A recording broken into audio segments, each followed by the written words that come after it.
Hey kids, welcome to Kids Club. Wherever you are right now, whether you're in a Kids Club like building, like at a site, or if you're on YouTube, you're going to learn something new today, and you are in the right place. I want you to think about a time when you've ever gotten hurt. If you're in a room with a bunch of other kids, you can even raise your hand. Raise your hand if you've ever been hurt before. All right? You can put your hands down. A lot of people get hurt, and a lot of people need help when they get hurt. And today's story is going to be about a time when somebody needed to get help when they got hurt. This reminds me of a scene in a movie called Up, where there's this character who tries to give somebody some help, but then actually ends up needing some help in the process. We're going to watch just a scene from this movie called Up, and if you're ready, I want you to get comfortable. Sit crisscross applesauce. You can get a little bit comfortable. Maybe you want to lean back a little bit. And we're going to watch this in 3, 2, 1. Check it out. Okay, I know I just said that we were going to watch the movie, but copyrights, what you going to do? So instead, I'm just going to tell you what happens, okay? So there's this scene, and it's in a movie where the title is the opposite of down. So that's right. And so there's this scene, and there's this old guy, and he's watching TV, and he's just like, well, I'm old. And then there's a kid who knocks on his door. Well, he doesn't know that it's a kid first. He's just like sitting there like, I'm old. And then there's a knock on the door, and he's like, oh, I'm old, and now somebody's knocking on my door. So he goes up to the door, and he opens it a little bit, and there's this kid there. And this kid is kind of like a Boy Scout, Cub Scout kind of thing, but it's more like a wilderness exploring kind of thing. And he's got this little sash, and he's missing one of his badges. He's missing one of the things on his sash, and he needs to help somebody out in order for him to get that last badge and kind of complete his set. So he's like, hello, I'm here because I need to complete my wilderness exploring badge. And the old guy's like, I'm old and you're a kid, like, leave me alone. And he tries to shut the door on him, but the kid's foot is in the door, and the old guy's like, ugh. So then the old guy opens the door again, and the kid starts reading the book again, which is actually kind of really funny because the kid's like just kind of going on autopilot. But anyway, the kid starts reading the thing again, and is like, I really need to help you with something. Like, I can help you cross the street, or I can help you cross your lawn, or I can help you cross something. And the old guy's like, no, I don't need any help from you. And here's the thing. This kid just wants to help somebody out, and it's not going the way he expected. Matter of fact, the old guy ends up telling him to go on a snipe hunt, which, pro tip, there's no such animal as a snipe. So if anybody ever tells you to go on a snipe hunt, they're jerking your chain. They're telling you to go on a wild goose chase, except instead of a wild goose chase, it's a snipe chase, okay? So anyway, he tells him to go on this thing, and then the kid goes off and he gets distracted. And even though all he wanted to do was help somebody, it didn't go the way he expected. Now, on with our story. Hey, welcome back from the video. Now that was kind of a funny example of somebody who needed to get some help, but in real life, there are times when we need help too, right? Now, if you think that Jesus wants us to give people help, even if it seems silly or even if it seems uncomfortable or something like that, why don't you raise your hand? Okay, that's right. In Matthew 22:39, Jesus says, love your neighbor as you love yourself. So let's think about that for a second. How does Jesus tell us to love our neighbor? As ourselves, that's right. So it might be kind of a weird thing to think about, like that you love yourself, but we do, even if we don't think about it that way. And the way that we love ourselves is the way we're supposed to love our neighbor too. Now let's think about that word neighbor. Think for a second and try to picture somebody that you would think is your neighbor. Okay, you got somebody? Why don't you turn to somebody close to you, if you've got somebody right next to you, and whisper to them about your neighbor. You've got 10 seconds. Go.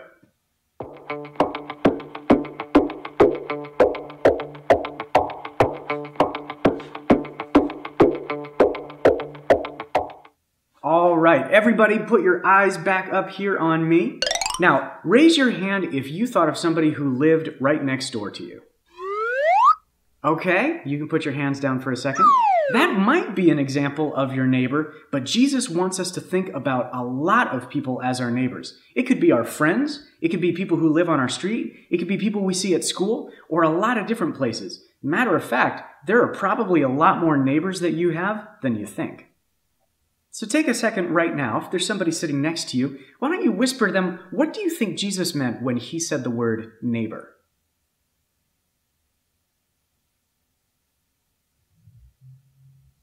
Those were really good answers. Everybody put your eyes and ears right back up here. That question, who is my neighbor, is a really good question. And people have had that question for a really long time. As a matter of fact, in the Bible, there was a guy who had that question, and he actually got to ask Jesus that question. He got to say, Jesus, who is my neighbor? When you say to love my neighbor, who is that? And Jesus could have given him just a simple definition or a simple answer, but a lot of times Jesus liked to tell a story or a parable so that people could really understand what he meant. And today we're going to learn about one of those stories. This is called the parable of the Good Samaritan. Now, to really understand this story about the Good Samaritan, you need to know three things. All right, everybody, hold up three.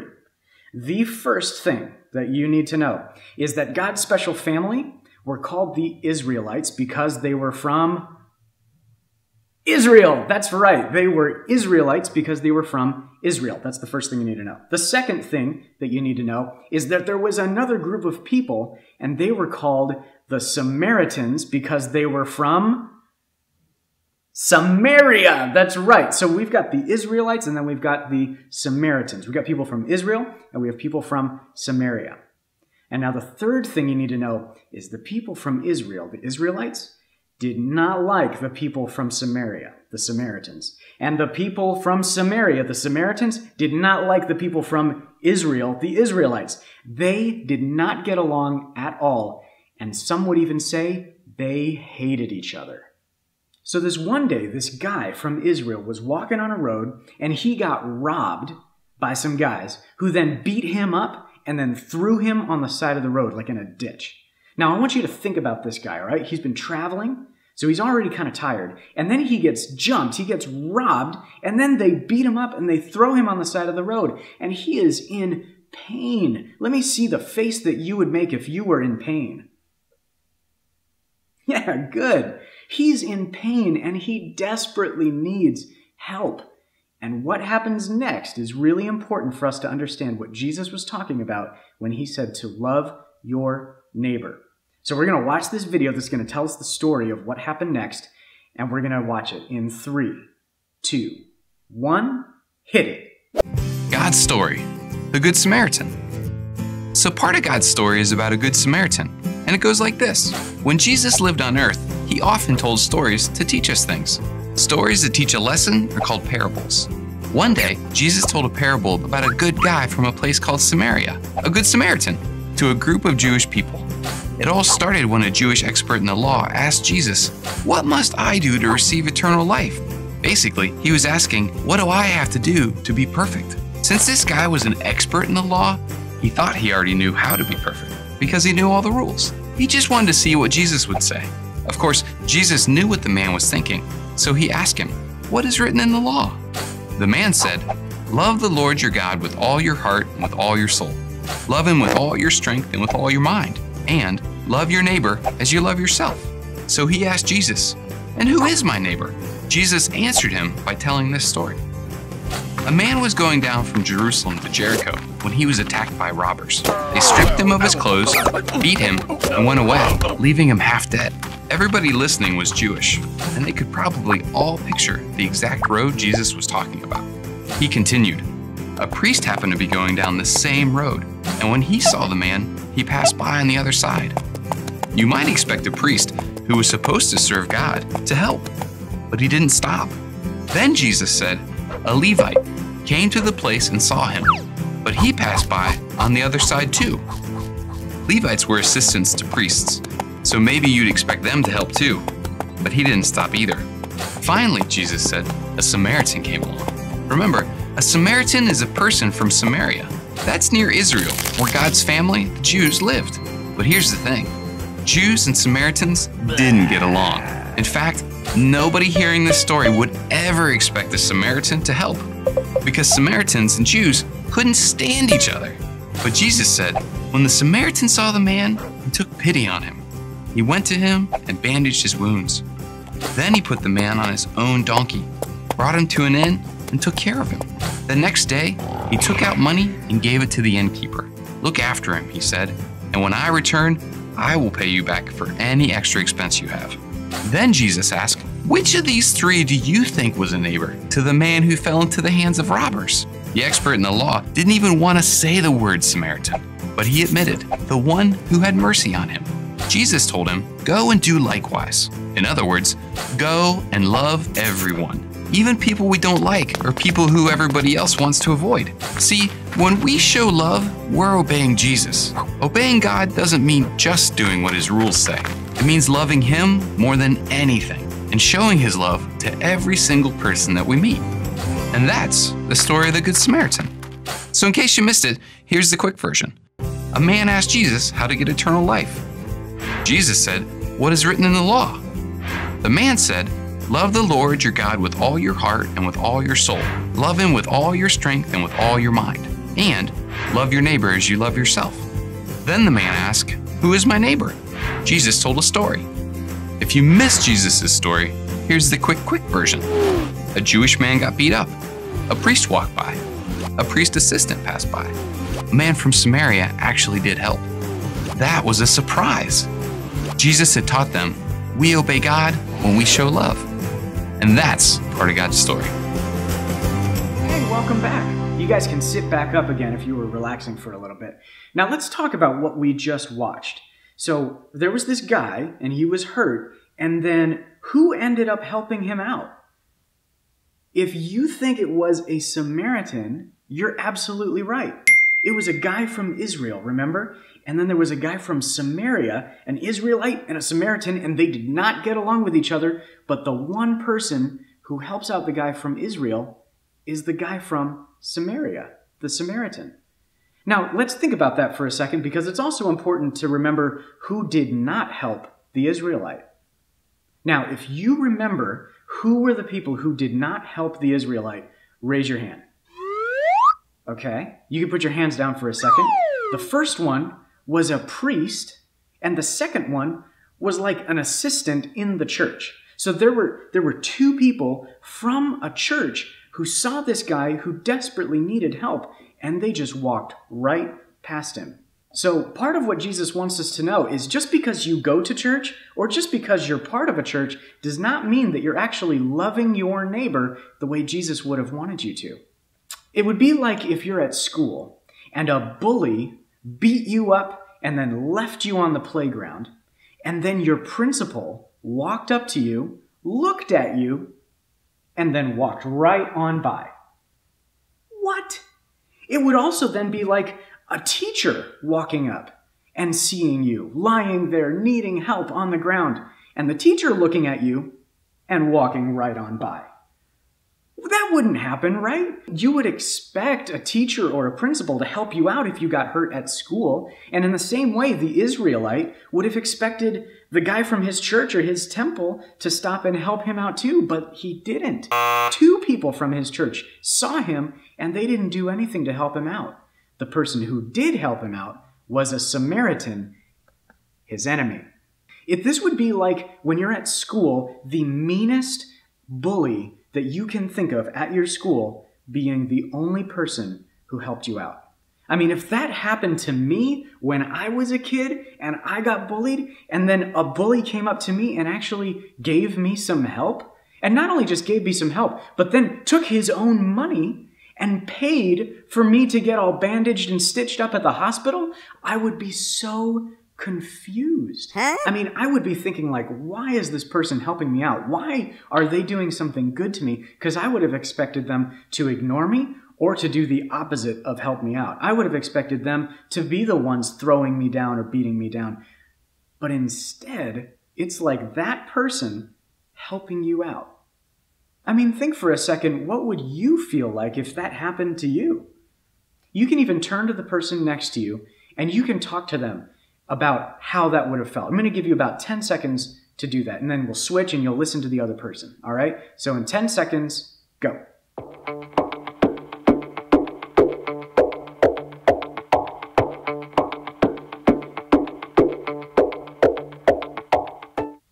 All right, everybody, 10 seconds is up. If you were talking to somebody else, Now it's your turn to listen to them for about 10 seconds. So remember, we're talking about how we would feel if somebody we expected was going to be mean to us was actually really nice to us and helped us instead. All right, you have 10 seconds.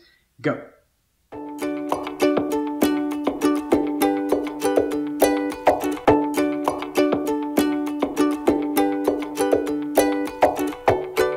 Good job. All right, everybody, eyes and ears back up here. Be kind of crazy, right? I mean, we would not expect somebody who's normally mean to us, an enemy, to be like our friend or our neighbor. But that's what Jesus tells us to do. As a matter of fact, Jesus wants us to show love to all our neighbors, which means all people, everywhere, all the time. Now, this might be kind of a hard thing for us to understand, so we're going to listen to the story of the Good Samaritan again, but this time it's going to be in a fresh, new way. Everybody get ready. We're going to watch this in 3, 2, 1, hit it.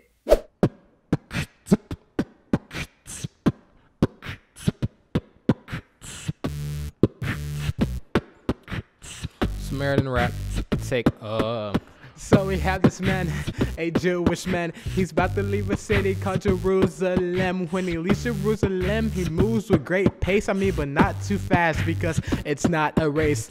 Next thing you know, bang, here are these thieves. Now our Jewish friend doesn't know what to believe. They robbed him for everything he owns, then left him on the road with the sticks and stones. You can see that that was not cool, and you can say that the thieves were quite rude. He is there and he's left for dead, doesn't know what to do, confused in the head. Right now our friend needs some help. He's just there alone all by himself. There are these people coming, he can tell that they are priests. They didn't help him and continued peace. Right now our friend really needed help. He wondered how he was gonna live with oneself. But in the distance he sees that there's this man, but when he gets closer it's a Samaritan. Samaritan and Jewish people were enemies. These two were fighting for centuries. But the Samaritan made sure he was safe, making sure our friend was gonna be okay. He made sure that our friend was gonna get help, gave our friend some of his time and some of his wealth. Usually these two men would be fighting, but the Samaritan was the only man trying to see our friend was gonna be great and make sure our friend was gonna be safe. Love the Lord your God with all of your heart. You gotta love God with all of your soul. You gotta love God with all of your strength. You gotta love your God with all of your mind. You gotta love your neighbor as you love yourself. You gotta love your friends as you love yourself. Okay.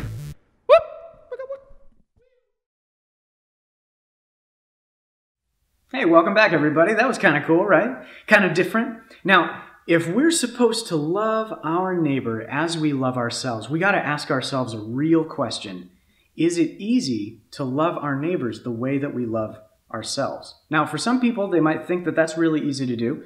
And if you're like me, where sometimes you wonder, do I really have what it takes to love my neighbor as myself?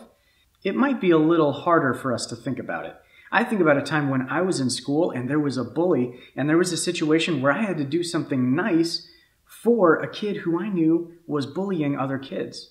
And it was really hard for me to do that, but I knew that that's what I was supposed to do, so I went ahead and I did it. But there was that moment where I was like, ooh, do I really want to do this?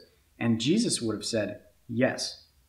I think about other times when I've been playing sports and maybe I lost a baseball game, like my whole team lost and it was awful. And we felt so ashamed and we felt embarrassed and we felt tired. And then at the end of the game, the other team lined up to do a bunch of high fives and we didn't want to walk across the field and give them high fives. But you know what we did? We decided that we wanted to show them the kind of love and respect that we would want them to show to us. So we got up in a line and we put up our fives and we high-fived everybody on that team. That's the kind of thing that Jesus wants us to do. That's when we are loving other people the way we would want them to love us. And the thing is, Jesus shows more love to us than we ever could possibly show to others. He came to earth and he lived a perfect life, which I couldn't do and you couldn't do and none of us could do. And he gave his life. He died for you and for me because of love, because he was loving his neighbor the way he loved himself. And because he did that, that's where we get the ability to love our neighbors as we love ourselves too. So everybody, wherever you are, whether you're in a room full of other people or whether you're by yourself, I want you to do something for me. Close your eyes. No, really, close your eyes. Okay, now that you got your eyes closed, I want you to think of one person who you think might be your neighbor. This person might actually live next door to you. This person might be somebody you know from school or sports. This person might be somebody else that you know through your family or your friends. Think of that person. And now open your eyes. You can show love to that person because that person is your neighbor. And Jesus wants us to show love to our neighbors as we show love to ourselves. Now keep thinking about that person as we watch this next video. This next video is called Brave Ones. Now, why would we need to talk about bravery as we're talking about showing love to other people? Well, remember earlier we were talking about the Good Samaritan and the other people who didn't show love to their neighbor? And remember we talked about how sometimes for us, it might be kind of difficult to show love to other people. Well, we need bravery in order to show love sometimes. So keep thinking about that person and keep thinking about ways that God might want you to show love to your neighbor as we watch this video about being brave. We can be the brave ones. Whoa, we can be the brave. We can be the brave ones. Whoa, we can be the brave. Though the earth give way, turns to rubble. Even mountains shake, let them crumble. You are my safe place when there's trouble. I will not be afraid. We can be the brave ones. Whoa, we can be the brave. God is with us, so every step we take. So climb these mountains unafraid. We can be the brave ones. Whoa, we can be the brave.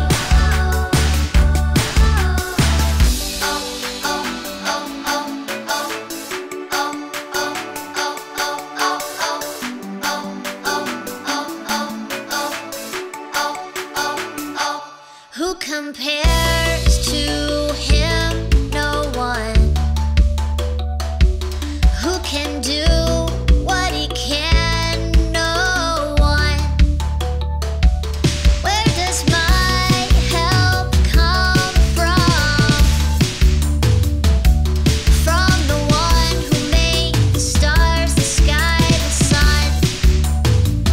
We can be the brave ones. Oh, we can be the brave.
Hey guys, welcome back and thanks for watching. The last thing that we're going to do in this video is we're going to pray that God gives us bravery and He helps us to show love to our neighbors this week. So wherever you are, you can bow your heads, you can close your eyes, and let's just pray. God, thank you for today. Thank you for the story of the Good Samaritan. And we want to be like you, and we want to be like the Good Samaritan and show love to our neighbors as we love ourselves. So whoever our neighbor is and whoever our neighbors are, would you give us bravery and would you show us how we can show love to our neighbors this week? In Jesus' name, amen. Guys, thanks so much for watching this video. If you want to tell us a story about how you showed love to your neighbor as you show love to yourself, put it in a comment below. Or even if you have a question for me that you want an answer to about what you just heard or what you just watched, put it in the comment section below and we'll get back to you as soon as we possibly can. Thanks for watching.